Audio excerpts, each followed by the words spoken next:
As many people know, Allah Himself claims in ayahs like chapter 3, ayah 54, to be the best of deceivers. Most gullible Muslims who don't even know the Arabic language will try to mock you when you bring this up because you simply don't speak the Arabic language, right? And they will try to tell you, makir does not mean deceiver. Of course, most of you know by now that makir or makr in the Arabic language is used when someone is going to do an evil act. It's never used in a positive way. It's not a thing to be proud of. Because when you deceive someone, you're doing the work of Satan. So when Allah claims to be the best deceiver, that means here Allah already made it crystal clear to be Satan himself in disguise. Yet Muslim translators and apologists will give you all kind of false translations for the word makr, deception, and makir, deceiver. But we Arabic-speaking Christians know better, and we only use these evil words, deception, makr, or deceiver, makir, when we talk about evil acts. Even the context of the ayah makes it clear that it's not a good deed. They deceived and Allah deceived, but for sure Allah is the best of deceivers. But you don't need to be a genius to see that both parties are committing an evil act. But Allah is still the best who deceives, and He will out-deceive anyone else because He's the best, remember? He is the best deceiver. But Allah has many other nicknames in the Quran, and He really tried His best to tell us that He is Satan in disguise. And now we are going to show you other evil names of Allah used in the Quran. And I have my good Muslim friend Ali Dawah who will help us in exposing his Allah. This is a part of our religion. There's a reason to it. Yeah? There's a reason why there's a capital punishment. Because people like you, little weaklings, who leave their religion and cause corruption in the land by spreading it, the capital punishment in Islamic law will be applied to you. We have no doubt. And we're proud of that. Yeah?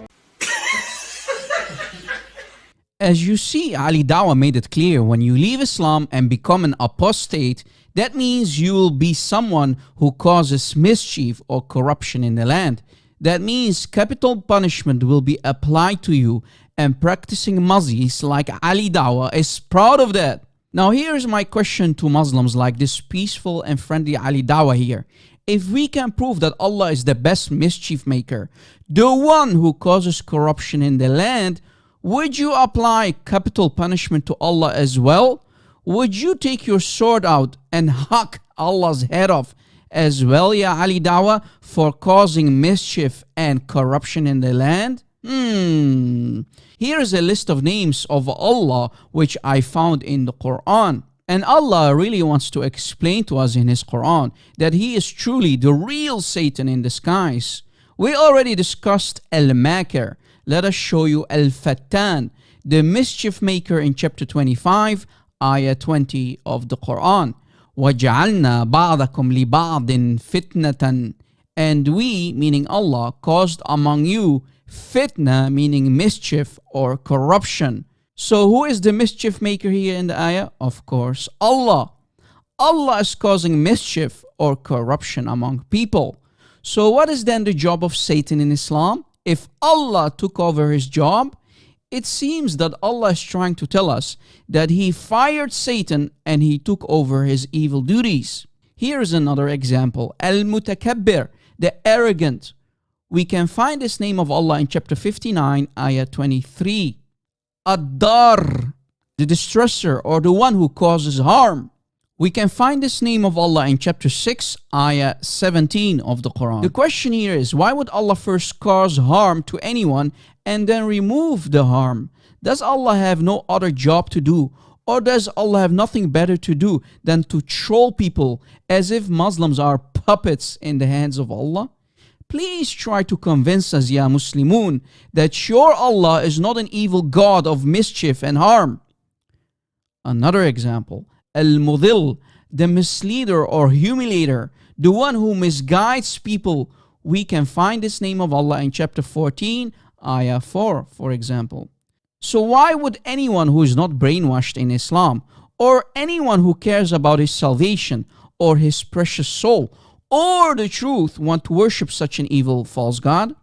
On top of that, did Muhammad himself knew what Allah would do to him?